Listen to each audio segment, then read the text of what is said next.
So ಹರಿಯಾಣದ ಸಂಪ್ಲಾ ಕಿಲೋಯಿ ಕ್ಷೇತ್ರದ ವಿಚಾರ. ಸುರ್ಜೇವಾಲಾ ಪುತ್ರ ಆದಿತ್ಯ ಸುರ್ಜೇವಾಲಾಗೆ ಈಗ ಅಲ್ಲಿ ಗೆಲುವು ಸಿಕ್ಕಿದೆ. 8,183 ಮತಗಳ ಅಂತರದಿಂದ ಆದಿತ್ಯ ಸುರ್ಜೇವಾಲ್ ಗೆಲುವನ್ನ ಸಾಧಿಸಿದ್ದಾರೆ.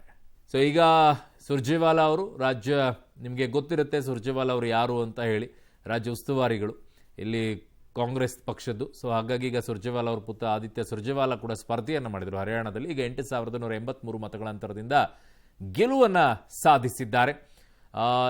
ಇನ್ನೊಂದು ಕಡೆಗೆ ಮೋದಿ ಅವರು ಕೂಡ ಮಾತನಾಡ್ತಾರಂತೆ. ಯಾವಾಗ ಮಾತಾಡ್ತಾರೆ ನೋಡೋಣ. ಸೊ ಹರಿಯಾಣ ಫಲಿತಾಂಶ ಮೋದಿ ನಾಯಕತ್ವಕ್ಕೆ ಪುಷ್ಟಿ ಕೊಟ್ಟಿದೆ ಅಂತ ಹೇಳ್ತಾ ಇದ್ದಾರೆ. ಈ ವಿಚಾರ ಬಹಳ ಇಂಟ್ರೆಸ್ಟಿಂಗ್ ಆಗಿದೆ ನೋಡಿ. ಲೋಕಸಭೆ ಚುನಾವಣೆಯಲ್ಲಿ ಪೂರ್ಣವಾಗಿ ಮೆಜಾರಿಟಿಯಲ್ಲಿ ಗೆಲುವಕ್ಕೆ ಸಾಧ್ಯ ಆಗಿರಲಿಲ್ಲ ಬಿಜೆಪಿ.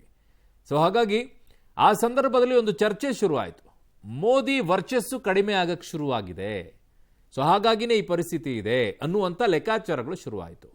ಆದರೆ ಹರಿಯಾಣ ಗೆಲುವನ್ನು ಸಾಧಿಸಿದ ನಂತರ ಬಿಜೆಪಿಯವರು ಹೇಳಕ್ಕೆ ಶುರು ಮಾಡ್ತಾರೆ, ಅವ್ರ ವರ್ಚಸ್ಸೇ ಕಡಿಮೆ ಆಗಿಲ್ಲ, ತೋರಿಸ್ತಾ ಇದೆ ನೋಡಿ, ಹಾಗಾಗಿನೇ ಜಮ್ಮು ಕಾಶ್ಮೀರದ ಲಿಸ್ಟ್ ನಂಬರ್ಸ್ ತಗೊಂಡಿದ್ದೀವಿ, ಹರಿಯಾಣದಲ್ಲೂ ನಾವು ಮತ್ತೆ ಹ್ಯಾಟ್ರಿಕ್ ಗೆಲುವನ್ನು ಸಾಧಿಸಿದ್ದೀವಿ ಅಂತೇಳಿ. ನೋ, ಅದು ಹಂಗಲ್ಲ.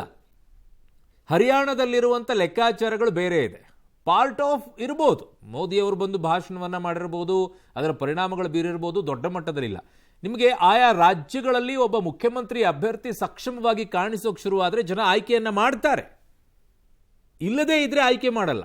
ಫಾರ್ ಎಕ್ಸಾಂಪಲ್, ರಾಜ್ಯದಲ್ಲಿ ನಮ್ಮ ಕರ್ನಾಟಕ ರಾಜ್ಯದಲ್ಲಿನೇ ಸಿದ್ದರಾಮಯ್ಯನವರ ಫೇಸ್ ಕಾಣಿಸ್ತಾ ಇತ್ತು, ಡಿ ಕೆ ಶಿವಕುಮಾರ್ ಅವರ ಫೇಸ್ ಕಾಣಿಸ್ತಾ ಇತ್ತು. ಬಿಜೆಪಿ ಯಾರ ಫೇಸ್ ಕಾಣಿಸ್ತಾ ಇತ್ತು? ಜನ ವೋಟ್ ಹಾಕಕ್ಕೆ ಬಹಳ ಯೋಚನೆ ಮಾಡ್ತಾರೆ. ಈಗ ಬಂದಿರತಕ್ಕಂಥ ಚುನಾವಣಾ ಫಲಿತಾಂಶ ಬಿಜೆಪಿ ಪರವಾಗಿ ಬರ್ತಾ ಇದೆ ಅಂತ ಮೇಲ್ನೋಟಕ್ಕೆ ಕಾಣಿಸ್ತಾ ಇದೆ. ಇದೇ ಟ್ರೆಂಡ್ ಮುಂದುವರೆದರೆ ಬಿಜೆಪಿ ಸ್ಪಷ್ಟ ಬಹುಮತದ ಕಡೆಗೆ ಹೋಗುವಂಥದ್ದು ಶತಸಿದ್ಧ. ನಿನ್ನೆನೂ ಕೂಡ ಬಂದಂಥ ಎಕ್ಸಿಟ್ ಪೋಲ್ಗಳಲ್ಲಿ ಅದಕ್ಕೂ ಇದಕ್ಕೂ ಅಜಗಜಾಂತರ ವ್ಯತ್ಯಾಸವನ್ನು ನಾವು ನೋಡ್ತಾ ಇದ್ದೀರಿ. ನಮಗೆ ವಿಶ್ವಾಸ ಇದೆ ಬಿಜೆಪಿ ಎರಡೂ ರಾಜ್ಯಗಳಲ್ಲಿ ಸರ್ಕಾರ ರಚನೆ ಮಾಡುವಂಥ ಪರಿಸ್ಥಿತಿ ಬರುತ್ತೆ.